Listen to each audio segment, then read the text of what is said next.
Selamat datang di materi ke-9 mata kuliah teknologi mobile. Di materi ini kita akan bicara tentang mobile native app. Native app untuk mobile. Seperti namanya, native app ini mengacu proses pengembangan native app itu mengacu pada proses pembuatan program perangkat lunak software yang dapat dijalankan pada perangkat mobile, misalnya smartphone dan tablet. Native app ini dikembangkan dengan menggunakan bahasa pemrograman native seperti Java dan C++.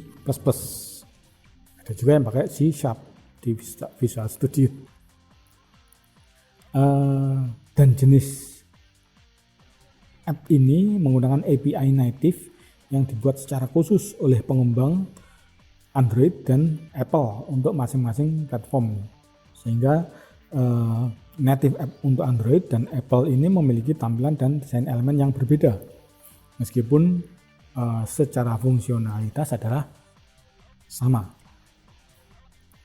Di sini perbedaan antara Android dan iOS itu bisa dilihat dengan jelas. Android lebih memfokuskan pada desain dan user interface yang minimalistik, sementara iOS lebih fokus pada user experience dan fungsionalitas. Ini contohnya, pada smartphone Android tombol send untuk mengirim email dan media sosial biasanya berupa tanda panah ini ya, seperti ini. Tanda panah sederhana, sementara pada iOS berupa tombol dengan tag send. Nah, ini juga berlaku untuk perbedaan ini juga berlaku untuk tombol back atau cancel dan juga untuk layoutnya. Ini seperti ini perbedaannya ya. Jadi memang tidak terlalu mencolok. Dalam hal ini tidak ada yang lebih baik ataupun lebih buruk dari desain seperti ini, karena semua desain dan fungsionalitas aplikasi Android ataupun iOS itu sudah merupakan hasil dari penelitian yang telah dilakukan berulang kali sebelumnya. Jadi sudah sangat ekstensif sehingga mampu memaksimalkan user interface dan user experience-nya. Di sini kunci utama dari pemrograman native app adalah komunikasi langsung antara API dengan coding. Coding itu langsung mengakses API-nya. Di mana semakin baik komunikasi tersebut, maka semakin baik kinerja dan kualitas dari native app itu sendiri. Dan semakin sederhana codingnya, maka semakin baik kode tersebut dijalankan, performanya semakin tinggi. Dan sebagai aplikasi natif, tentu saja performa ini sangat menentukan ya, karena memang itu tujuannya. Seperti kita bikin game, itu yang ditekankan adalah performanya.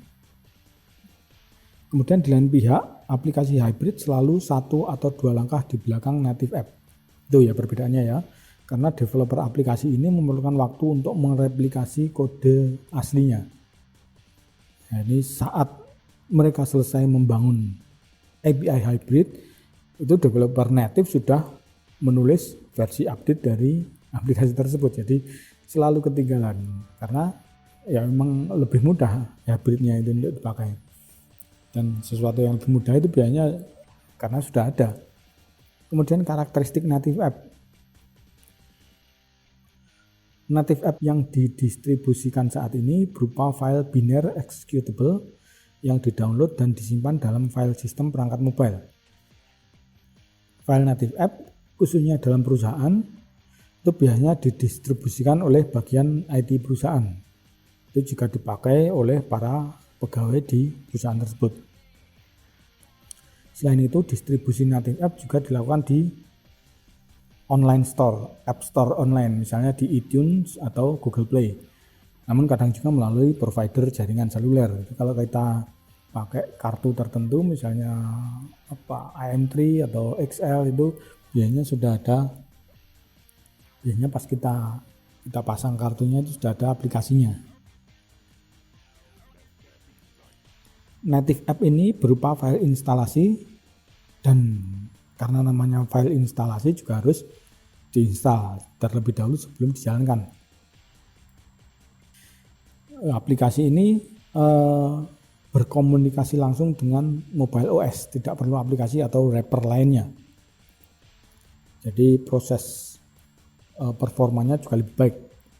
Dan terakhir, seperti yang telah disebutkan sebelumnya, native app menggunakan API atau Application Programming Interface dari sistem operasi itu sendiri. Beberapa keunggulan native app diantaranya adalah kinerjanya yang relatif stabil dan cepat. Kemudian aplikasi yang dihasilkan lebih fleksibel karena menggunakan tool native. Kemudian ketiga, tidak banyak hambatan yang berkaitan dengan arsitektur sistem dan fungsinya karena sudah ada. Kemudian keempat, antarmukanya bisa disesuaikan dengan platformnya. Berikutnya tentang proses pengembangannya. Secara umum proses pengembangan native app adalah sama apapun platformnya. Yang pertama, developer membuat source code dan mengumpulkan resource yang dibutuhkan, misalnya gambar, video jika ada, audio dan sebagainya.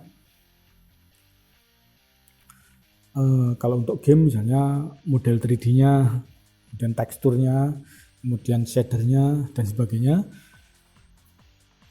Berikutnya source code itu selanjutnya dikompil menggunakan compiler linker yang disediakan oleh SDK tool tadi dan diubah menjadi file biner executable dengan menyertakan file resource, file-file gambar, audio, model 3D dan sebagainya. Sebagai catatan, compiler ini bertugas mengubah source code menjadi machine language atau objek-objek bahasa mesin, sementara linker itu ada dua ya, compiler dan linker. Compiler itu mengubah bahasa yang kita tulis menjadi objek bahasa mesin, sementara linker itu bertugas mengubah objek yang sudah diubah menjadi bahasa mesin tadi menjadi file executable APK misalnya di Android. Kemudian setelah file biner dihasilkan, selanjutnya digabungkan dengan file resource untuk kemudian diproses menjadi file yang siap didistribusikan melalui App Store. Kemudian untuk proses pengembangan masing-masing platform ini seperti ini. Yang pertama adalah iOS. Ini yang berbeda untuk iOS-nya itu adalah software source code-nya menggunakan Objective-C, C++ atau C. Kemudian untuk compiler dan linkernya menggunakan Xcode. Kemudian setelah masuk ke packager yang menggabungkan antara file executable biner dengan resources, itu paket yang didistribusikan itu menggunakan ekstensi app. Itu bisa diunduh di App Store. Kemudian untuk Android itu source code-nya ada yang menggunakan Java, kemudian ada juga sebagian menggunakan C, kemudian C++, dan juga yang terakhir ini Kotlin. Kemudian untuk compiler dan linkernya itu diambil dari Android SDK. Kemudian setelah dijadikan executable bersama dengan resource, di package menjadi distributable package dengan ekstensi APK. Ini penjualnya di App Store.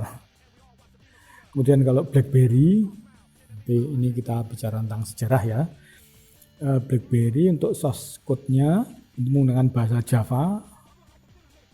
Kemudian untuk compiler dan linkernya itu menggunakan plugin untuk Eclipse. Jadi dasarnya compiler dan linker dari BlackBerry adalah Eclipse, tapi diberi plugin agar bisa membaca coding BlackBerry. Kemudian setelah dibuat package yang gabungan dari executable dan resources, itu didistribusikan dalam bentuk COD. Bukan COD yang kita beli-beli itu ya. Kemudian penjualnya di App Store, BlackBerry App Store, kemudian Windows Phone, source code-nya menggunakan C#, kemudian VB.net, kemudian ada juga yang lainnya. Untuk compiler dan linkernya menggunakan Visual Studio dengan Windows Phone Developer Tool.